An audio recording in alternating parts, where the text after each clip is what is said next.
Lorsque vous révisez l'histoire-géographie pour le brevet, il faut absolument tout connaître.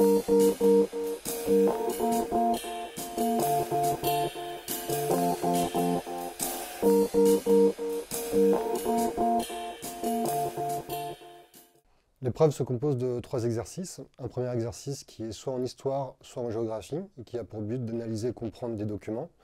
Un deuxième exercice qui est en géographie, si le premier exercice était en histoire, ou en histoire, si le premier exercice était en géographie, qui vise à noter la compétence, maîtriser différents langages pour raisonner et pour également se repérer. Donc il y a un premier temps qui est un développement construit, et un deuxième temps des repères en histoire, donc ça peut être soit des dates à donner, une frise à compléter, ou en géographie, ce sont des cartes à compléter, des croquis à réaliser. L'épreuve est notée sur 50 points, 20 points pour le premier exercice, 20 points pour le deuxième exercice et 10 points pour l'exercice d'enseignement moral et civique.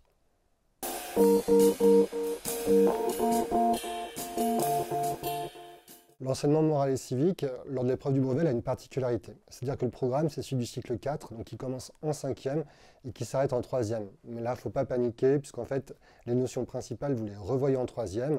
Et ce qu'il faut réviser, c'est essentiellement les valeurs, les principes, les symboles de la République, la démocratie, le système démocratique, également quelques notions sur la défense, ou encore sur la citoyenneté, qu'elle soit française et européenne.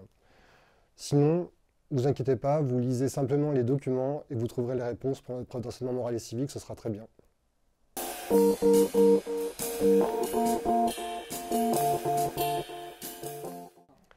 Lorsque vous révisez l'histoire-géographie pour le brevet, il faut absolument tout connaître. Vous ne pouvez pas faire d'impasse sur un chapitre, puisque vous pouvez être interrogé sur tous les chapitres, y compris les chapitres que vous allez faire en fin d'année. Donc pas de panique, vous révisez régulièrement, et vous faites des petites fiches de révision avec les principales dates des chapitres qui apparaissent généralement dans les titres. Et pour chaque point, chaque chapitre, vous faites une petite fiche avec des exemples précis, des dates précises qui vous permettront de compléter vos écrits.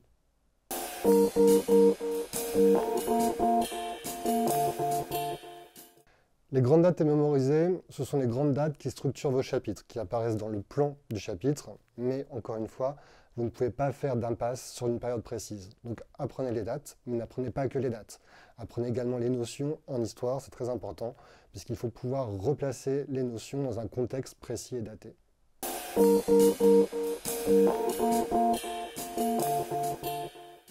Lorsque vous préparez l'épreuve de brevet, vraiment faites des fiches de révision avec des exemples précis. Vous notez à part, vous regardez les documents que vous avez étudiés en classe, les exercices que vous avez faits à la maison, et vous faites au moins 2-3 exemples précis par chapitre que vous connaissez.